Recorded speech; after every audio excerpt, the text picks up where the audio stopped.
and welcome. Welcome to Monday. No, not Mondays. Mornings with Mary Margaret. It is Friday. Happy Friday. It is Friday, which means I roll my D100 and we go back in time to this day in history. There's a lot of bad things happening in the world right now, and that have happened in the past couple months. And they're on my mind a lot right now. And maybe I will address them, but I will not address them here because it's Flashback Friday, and I honestly haven't put enough brain power and thought and real deep processing into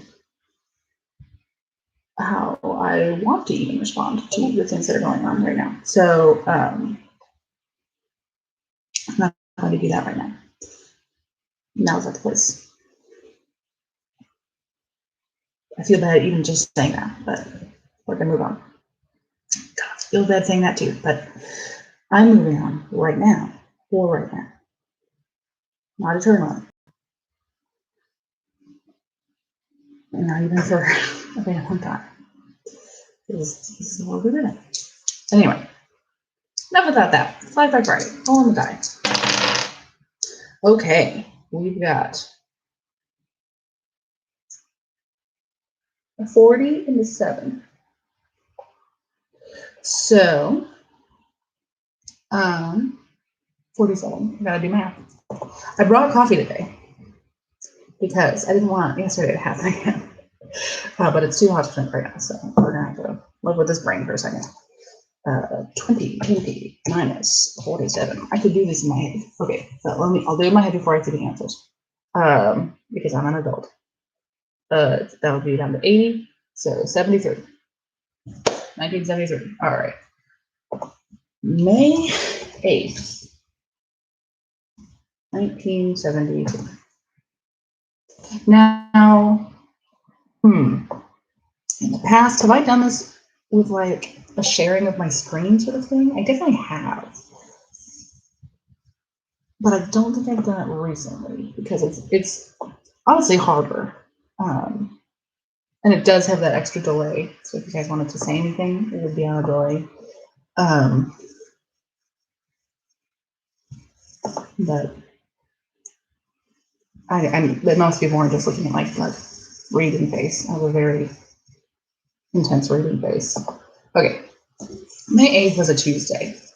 1973, we're out of the world wars. We've been really sort of stuck in the world wars with the past few weeks of Flashback Friday. So now we're different. Oh my goodness. Today was the last day. It was the end of Wounded Knee. Okay, so let me read the two things that are on Wikipedia for today in 1973.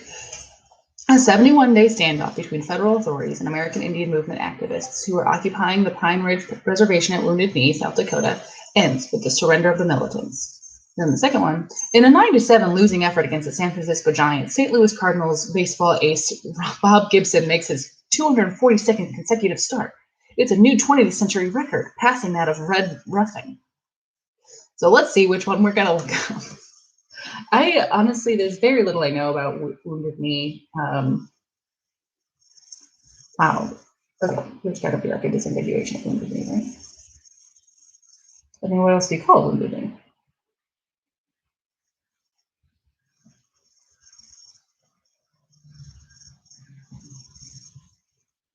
What else do you call Wounded Knee? Do you not call it Wounded Knee?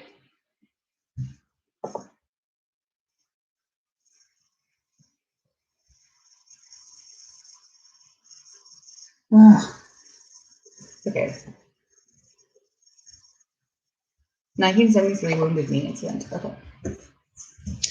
In addition to the problems of violence in the border towns, many traditional people at the Pine Ridge Indian Reservation were unhappy with the government of Richard Wilson, elected in 1972. All right, there's a lot to unpack right there. What are the border towns?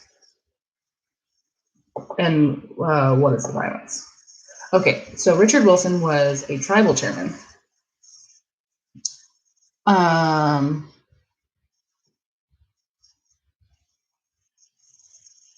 Of the Pine Ridge Indian Reservation. He was the chairman or president of the Ogallala Lakota Sioux.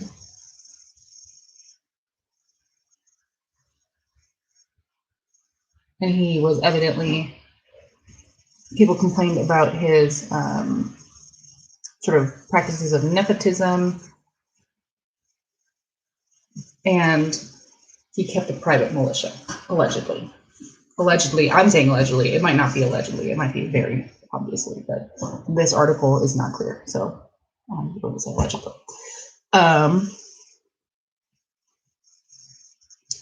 So, okay, let's back up a little bit. 1972, Raymond Yellow Thunder, a 51-year-old Ogallala Lakota from Pine Ridge Reservation, was murdered in Gordon, Nebraska by two brothers, Leslie and Melvin Hare, younger white men. Aren't they always younger white men? So I guess we're actually going to be bringing up some of the stuff that's going on in the world right now. Cool, because this stuff just keeps happening. After their trial and conviction, well, at least they got that, the Hares received the minimal sentence for manslaughter. Manslaughter. Members of a pattern of law enforcement that did not provide justice to Native Americans in counties and communities bordering Indian reservations. In the winter of 1973, Hart Bull, a Lakota, was stabbed at a bar in Daryl Schmitz, a white man. The offender was jailed, but released on a $5,000 bond and charged with second-degree manslaughter. Again, believing the charges to be too lenient, a group of American Indian Movement members and leaders from Pine Ridge Reservation and leaders traveled. A group of American Indian Movement members, and Pine Ridge Reservation and leaders traveled to the. Oh, it just hasn't been edited. This is Wikipedia we're talking about. Traveled to the county seat of Custer, South Dakota. Custer, how appropriate. To meet with the prosecutor. Police in riot gear allowed only 4 people to enter the county courthouse. The talks were not successful, and tempers rose over the police treatment. American Indian activists caused, sorry for the chewing noises, let my dog get creepy. American Indian Movement activists caused $2 million in damages by attacking and burning the Custer Chamber of Commerce building, the courthouse, and 2 patrol cars. Many of the American Indian demonstrators were arrested and charged. Numerous people served sentences, including the mother of Wesley Bad Hartful.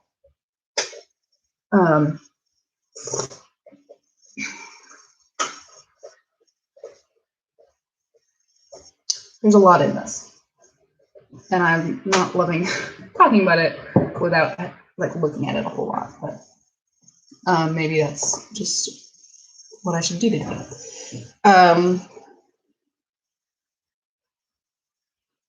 So there were violence in border towns, so the border towns around the Pine Ridge Indian Reservation. Many traditional people at the Pine Ridge Indian Reservation were unhappy with the government of Richard Wilson, who was elected in 1972 as the president of the Lakota Sioux. When their effort to impeach him in February 1973 failed, they met to plan protests and action. Many people on the reservation were unhappy about its long-standing poverty and failures of the federal government to live up to its treaties with Indian nations. The women elders encouraged the men to act. There's just a lot in this.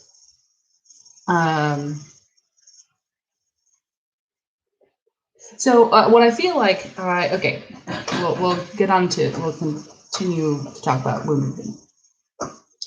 On February 27th, about 300 Ogallala Lakota and American Indian Movement, they keep calling it AIM, I have to think about it, activists went to the hamlet of Wounded Knee for the protest, developed into a 71-day siege with the FBI cordoning off the area using U.S. Marshals and later National Guard units.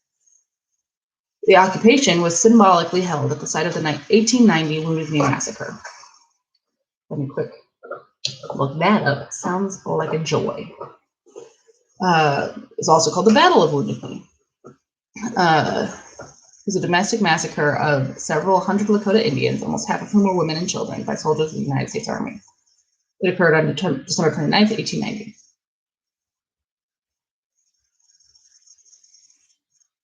Following a botched attempt to disarm the Lakota camp.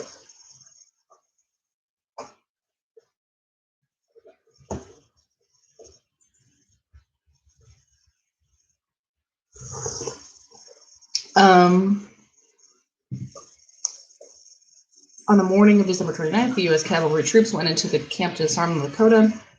One version of the events claims that during the process of disarming the Lakota, a deaf tribesman named Black Coyote was reluctant to give up his rifle, claiming he had paid a lot for it.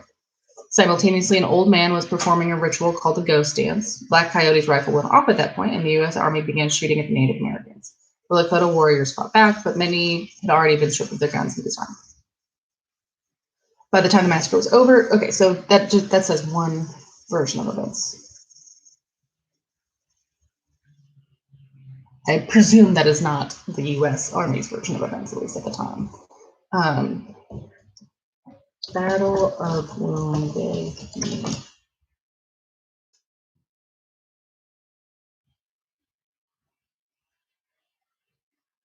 Well, now everywhere I'm reading says, no, it's not a battle. it's a massacre.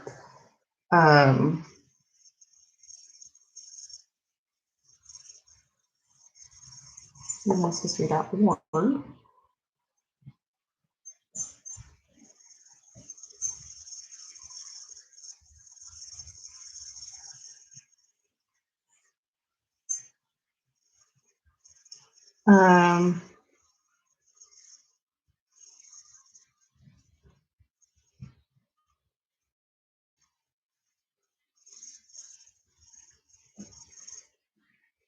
Yeah, so that seems to be an agreed upon version of events.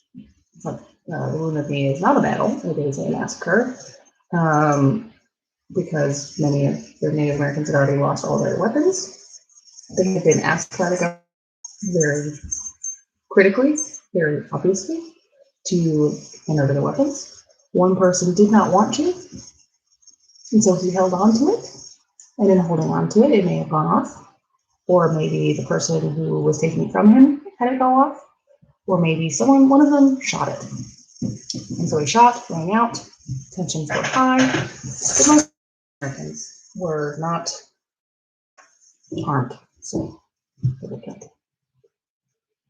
that is why the American Indian Movement chose Wounded Knee in 1973.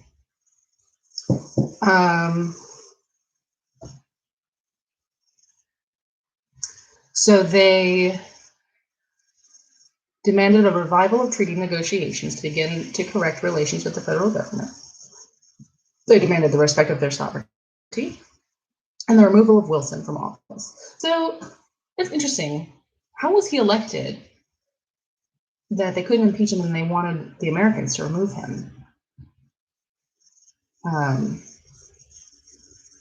going to go back to him. Because that seems strange to me that, like, in all of this talk about relationships between the American federal government, the U.S. federal government, and tribal governments, they want the U.S. to remove him.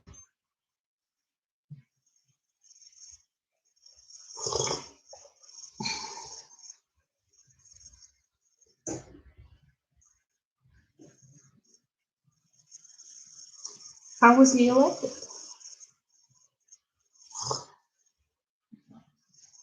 Election. He ran against the incumbent tribal chairman, Gerald One Feather.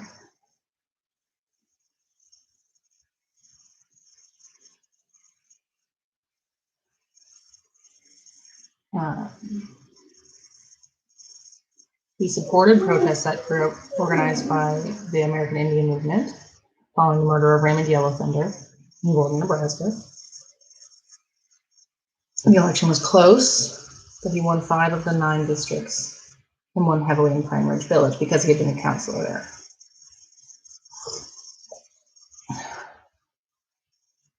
He began showing what his detractors would describe as authoritarian behavior.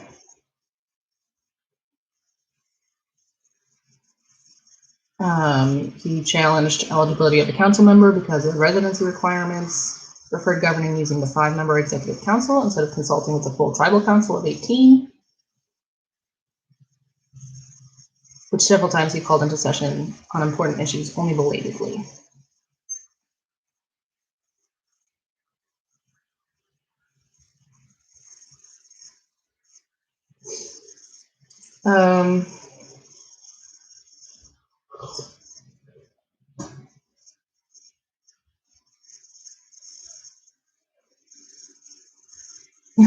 His response to being blamed, accused of nepotism says there's nothing in tribal law against nepotism, so there's that. I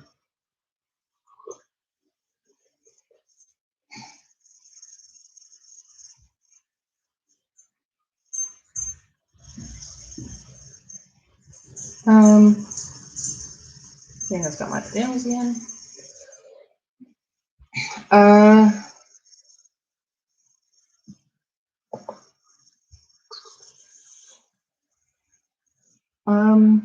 I'm not really seeing.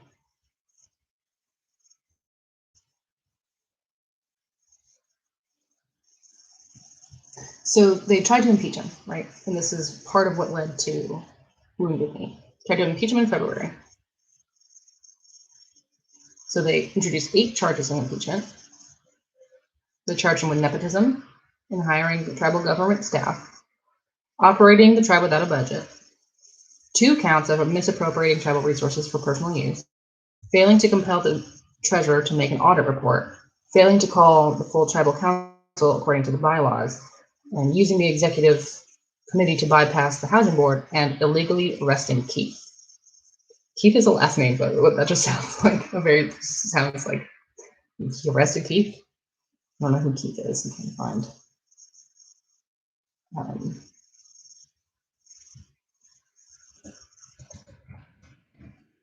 Hobart Keith.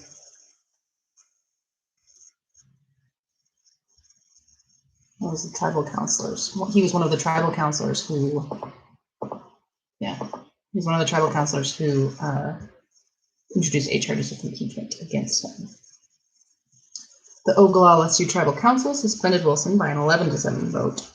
They would need a 2/3 vote to impeach him. Hearings began on February 22nd. Wilson declined the waiting period permitted him and arraigned for the impeachment proceedings. Arraigned or arranged? It's spelled arraigned, but I don't think that makes sense in here.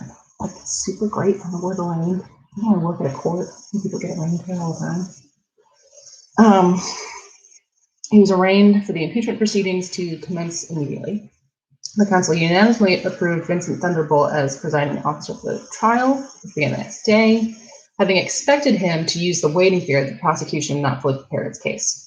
After Thunderbolt refused to permit the introduction of additional charges, 4 opposition council members and much of the audience left the trial in frustration. Shortly thereafter, the remaining council voted 14-0 to close the impeachment proceedings. Several hundred protesters marched in Pine Ridge after the council meeting. Because of the heightened tension, Stanley Lyman, the BIA Bureau of Indian Affairs superintendent at the reservation, ordered the United States Marshal Service to place Wilson and his family in protective custody. Okay, so there's that. It's still not clear to me why they include an impeachment of him in their demands against the U.S. government.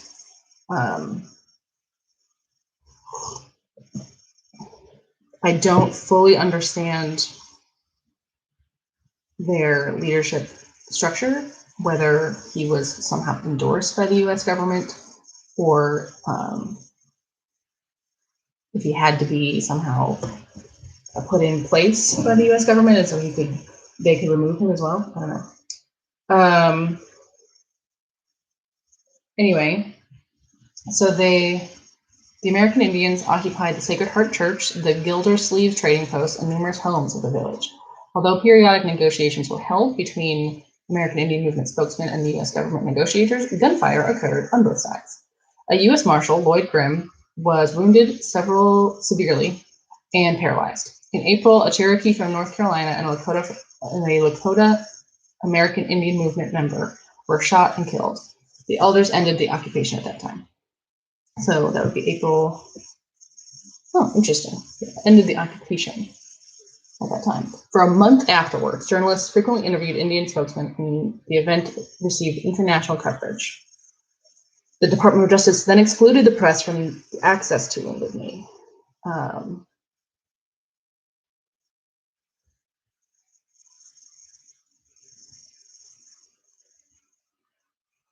This was a time when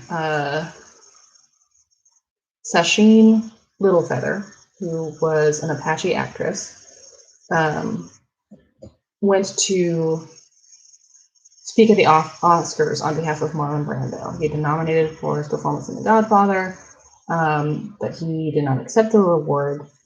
And instead, Littlefeather up in full Apache regalia and read his statement that he would not accept the award.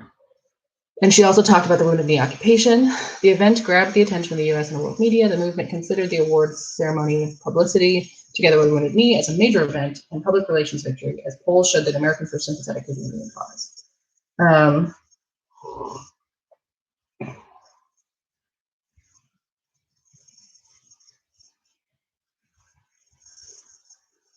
So that is what I remembered of Wounded Knee. That's what I had learned the most about. Was Littlefeather at the Academy Awards, because I took a Native American history class in college, and I forget what, like, our unit was something about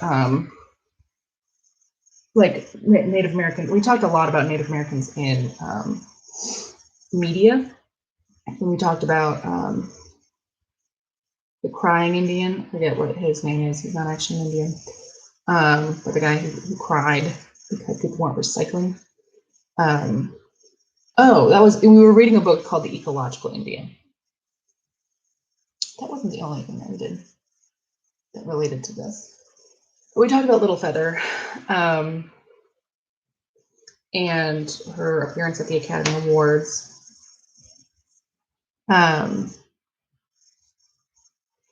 And I find it interesting. I don't know that I knew this at the time when I was studying it in college, but I find it interesting that the media were not allowed at Wounded Knee after a certain point. And so she was able to do this, the Academy Award thing, and sort of bring attention to a thing that could not be brought attention to pretty much otherwise. And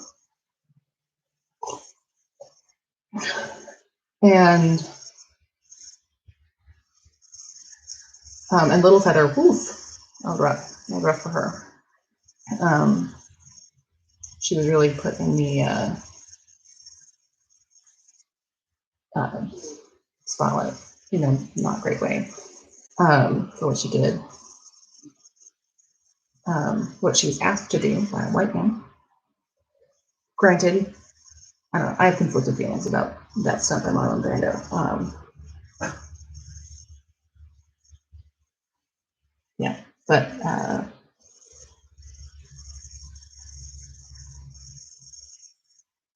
this just, there are a lot of arguments swirling around in my head right now about various things.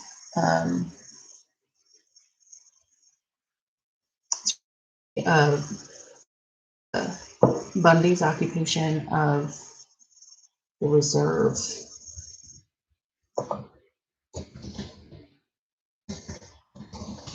No, I spelled Bundy wrong.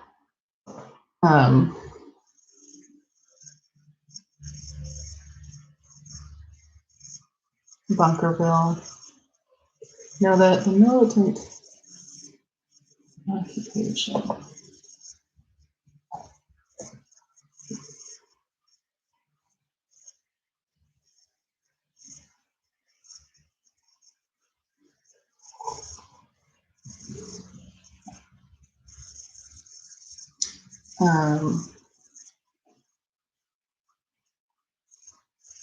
National Wildlife Refuge. Damon Bundy and other people with him occupied the wildlife refuge.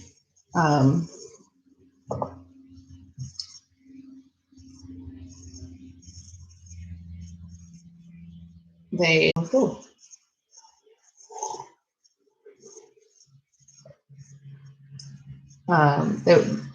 Correct. No one was killed until there was a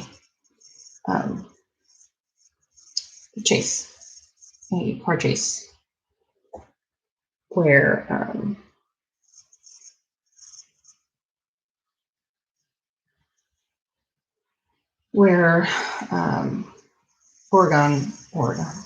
Oregon State Patrol officers shot and killed Lavoy Finicum.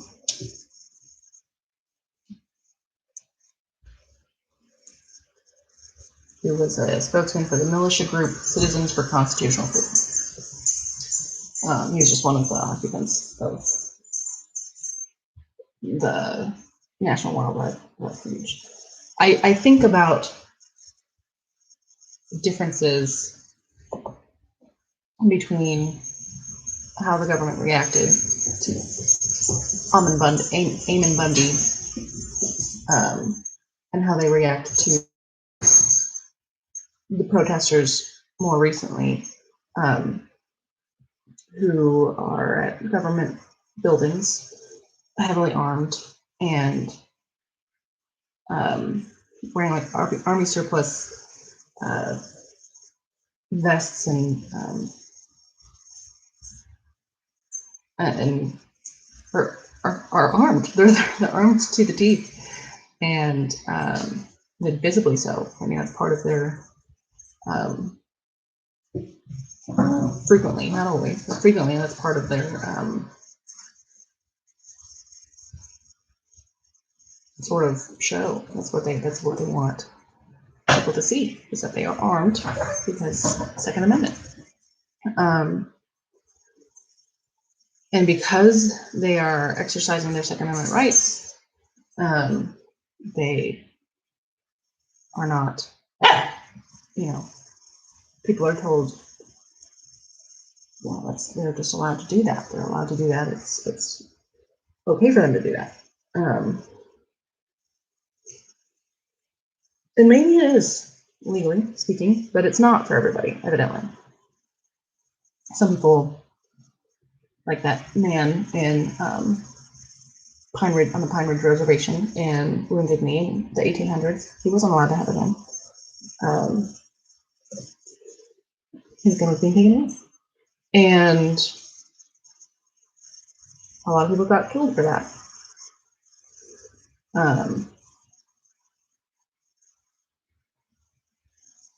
And the idea that there are so many treaties, hundreds of treaties that the U.S. government has with the various governments of the sovereign states of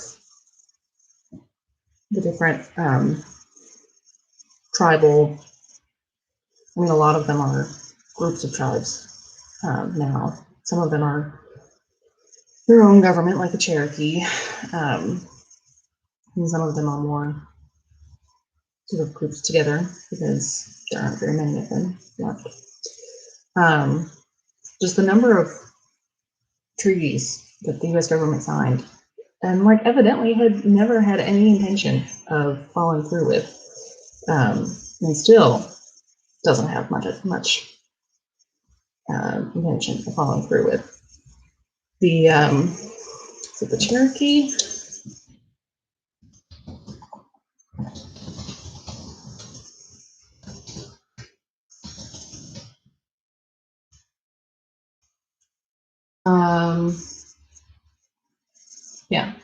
Yeah, it is the Cherokee. The Cherokee Nation, due to a treaty that was signed over 100 years ago, I believe, they were allotted a non-voting representative in Congress, sort of like what Washington, D.C. has.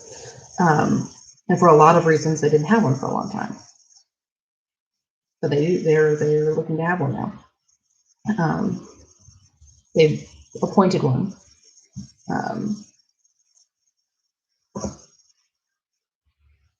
Nancy Pelosi didn't like that she was appointed instead of elected. But that's not Nancy Pelosi's deal. She can be appointed if she wants, if her country wants. Anyway, I'm going off of like such limited knowledge and such limited understanding of these incidents, but it's getting to me because of the, let me make sure I get his name right.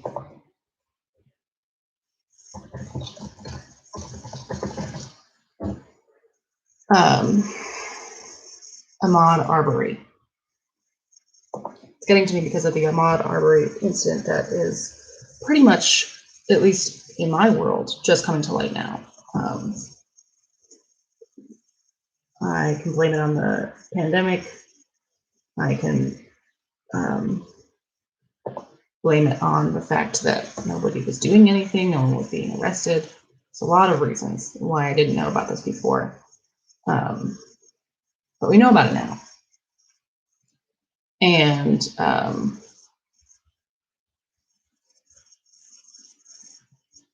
he was killed while running. I don't know how anybody is twisting this to make it sound like he was doing something he shouldn't have been doing, because that's usually what happens is when people get shot just for being Black, it's somehow their fault. So I don't know how people are twisting this to make this his fault, because I don't think there's another way to understand the situation other than he was going for a run in a neighborhood. I think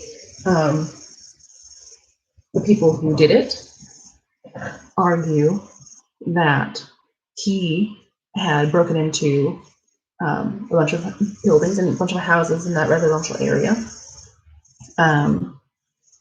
and had been caught on camera doing so.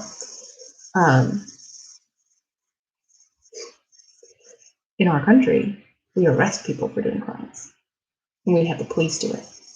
We call the police, and we have them arrest the criminals, and then the criminals get what's called due process. It's called due process because it is the process that is due to a U.S. citizen on a U.S. soil.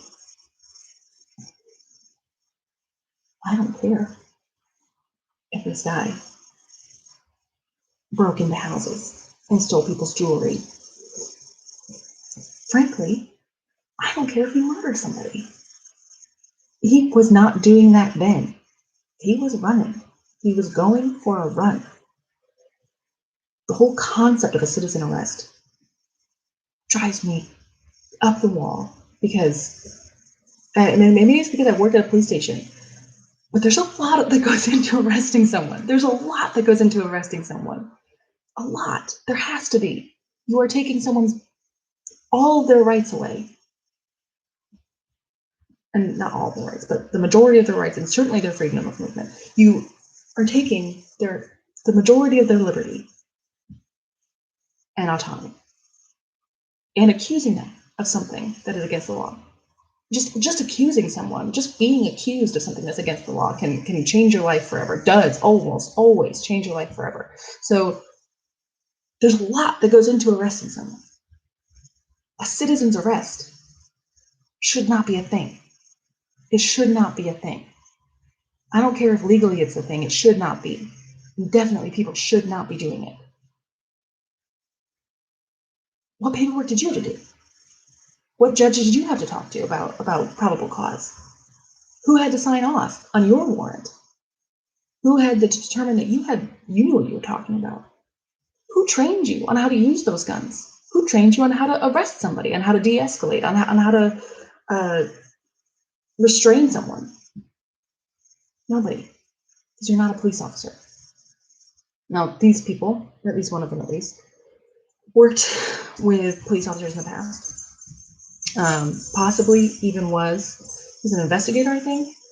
I'm not looking at the information right now, so I don't know. But he definitely had worked with the police officers in the past. So maybe he didn't have all that training. Cool. That's not your job anymore.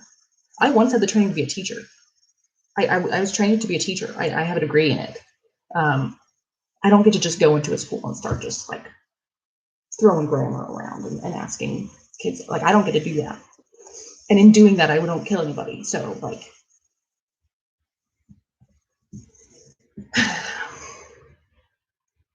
I think the moral of the story is I came into this thinking that I would not have to think about.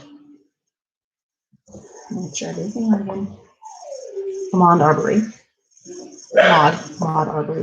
I came into this morning thinking I would not have to deal with this for about half an hour. But the roll of the dice has reminded me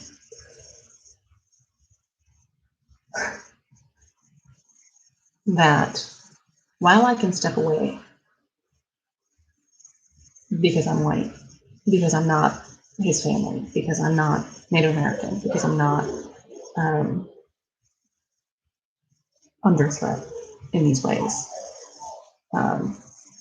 while I can step away from that, I cannot step away from our country's history, from our world's history of doing this to people, of making laws and justice systems and trying to uphold them, but only doing it for some people. Like the idea that you could work your whole life for a justice system to try to make it perfect, to try to be a good person, but then also to not think that that applies to everybody.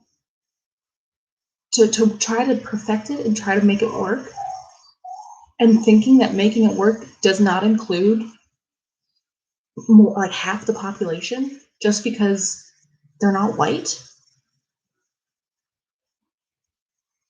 That has happened throughout US history.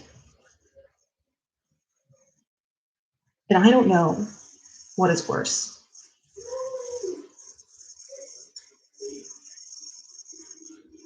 There's an argument somewhere that what happened that wounded me was systemic racism, and what happened to Ahmaud Arbery was individualized racism. But I don't really believe in individualized racism. I think it's all systemic.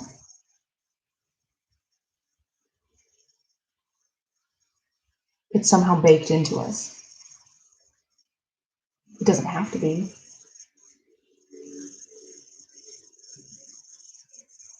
But for millennia, it has been.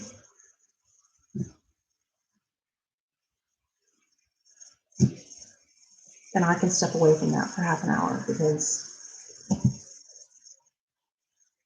I'm allowed to live in my house. I'm allowed to go for a run, which I was going to do later. And I'm not going to get shot doing either of those things. I know with confidence I'm not going to get shot while sitting at home because someone thinks I'm doing something I shouldn't be doing.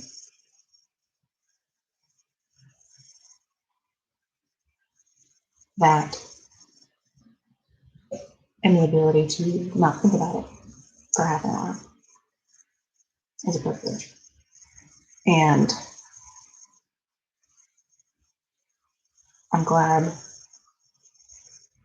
I was reminded of that.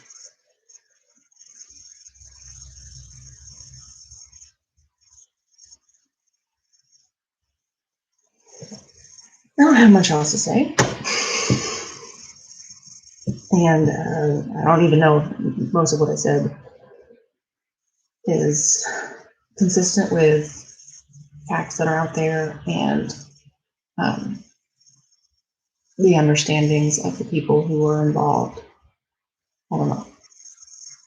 This is sort of a hot take. I don't like giving hot takes because I've only known about this for 24 hours or so. Um,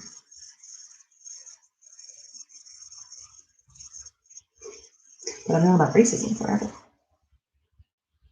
So, yeah, I'm glad that I scrolled the way it did. Because I don't know how I would have had this conversation otherwise. I probably wouldn't have. I probably would have tried to ignore it.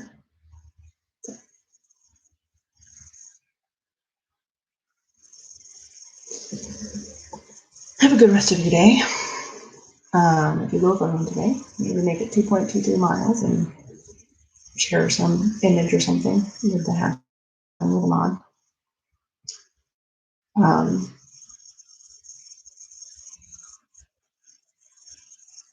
You don't go for a run today. Don't blame me. I don't like running. And I will see you on Monday. Have a good weekend. Safe travels. Thanks, folks.